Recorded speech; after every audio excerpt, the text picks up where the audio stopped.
করতে গেলেই থামিয়েছেন, আবার ঠিক করেছেন লেগ স্পিনারদের ডেলিভারি মোমেন্ট, ফলো থ্রু থেকে শুরু করে জাম্পিং বেজমেন্ট। যিনি দায়িত্ব নিয়ে করছেন তিনি একজন পাকিস্তানি।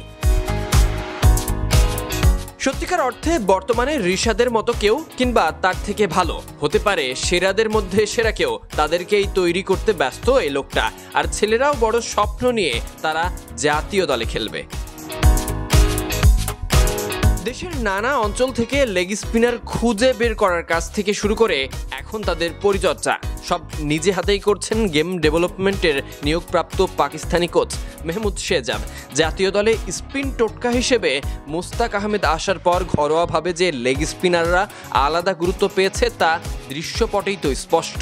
এখন থেকে আরও মাস 10 আগের কথা, সে সময় নীরব নিভৃতিতে দেশের প্রত্যন্ত অঞ্চলগুলোতে থাকা লেগ স্পিনারদের খুঁজে বের করে আনা হয়, যার মূল পরিকল্পনায় ছিলেন সে সময়ের কোচ মুস্তাক আহমেদ এবং বোর্ড ডিরেক্টর খালেদ মাহমুদ সুজন। তবে ওদের যিনি গড়ে তুলছেন তিনি আন্তর্জাতিক আঙ্গিনায় পরিচিত কেউ নয়, এমনকি শাহিদ মাহমুদ কোনো হাই প্রোফাইল কোচও নয়। এই কোচ অবশ্য 90-এর দশকে মোহামেডান সমর্থকদের বেশ পরিচিত ছিলেন। 1996 সালে প্রথম ঢাকা লিগে খেলতে আসেন।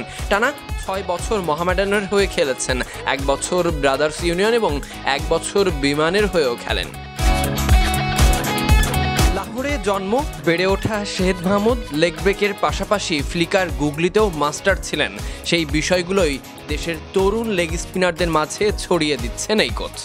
যাক, তার মাঠের কার্যক্রমে ফেরা যাক। অবহেলায় পড়ে থাকা কম বয়সী লেগিদের খুঁজে বের করে তাদের সঠিক এবং যথাযথ পরিচর্যা এবং প্রতিষ্ঠিত হওয়ার সুযোগ করে দিতেই তৎপর এখন বিসিবি। তাই গেম ডেভেলপমেন্ট বিভাগের এই দায়িত্ব দেওয়া হয়েছে।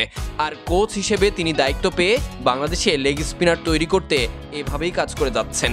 শুরু থেকেই স্পিনারদের সঠিক গাইডলাইন দেওয়ারই চেষ্টা করছেন। Sadiq Ahmed Sunny, BD sports time.